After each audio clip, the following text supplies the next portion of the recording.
15 शाबान की रात को शब बरात कहते हैं। हमारे यहाँ इसको कहा जाता है शब बरात।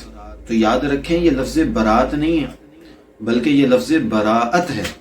इसके असल मतलब को समझने की कोशिश करें।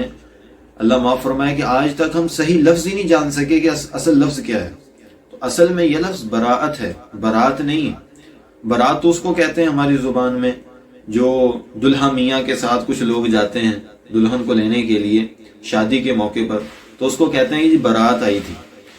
और बराअत का माना होता है छुटकारा पाना, खुलासी पाना, बरी हो जाना। जैसे हमारे यहाँ भी कहते हैं ना, फलाने आदमी पर केस था, वो बरी हो गया, अदालत ने उसको बरी कर दिया।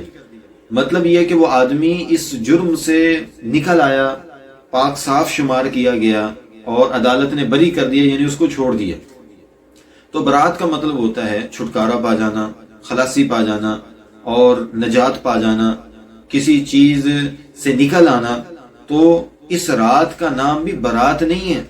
हमने शायद इसी वजह से कि इसको बरात समझ रखा है, इसमें शुरलियां पटाखे चलाते हैं और आतिशबाजी इसके अंदर होती है, हलवे मांडे पकाए खाए जाते हैं और उसको ऐसे मनाया जाता है जैसे दुल्हन मियाँ की बारात मनाई जाती है।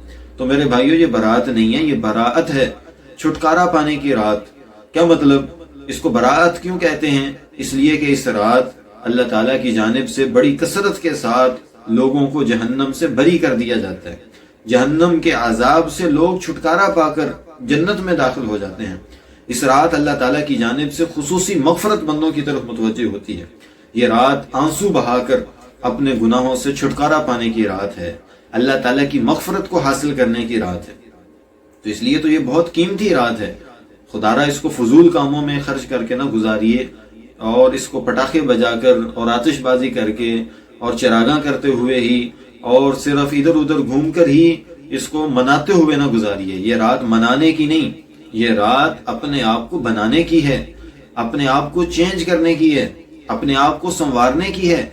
इस रात में अल्लाह ताला के सामने आंसू बहाइए, अपने पिछले गुनाहों की अल्लाह ताला से माफी मांगिए और आइंदा के लिए इस गुनाहों की गंदी जिंदगी से छुटकारा पाइए। ये रात गोया कि जिंदगी को चेंज करने की रात है। इस रात हम अपनी पिछली की हुई कमियों को, गुनाहों को अल्लाह की बारगाह में पेश करें और नदामत के आंसू बहाएं और अल्लाह ताला से माफी मांगें।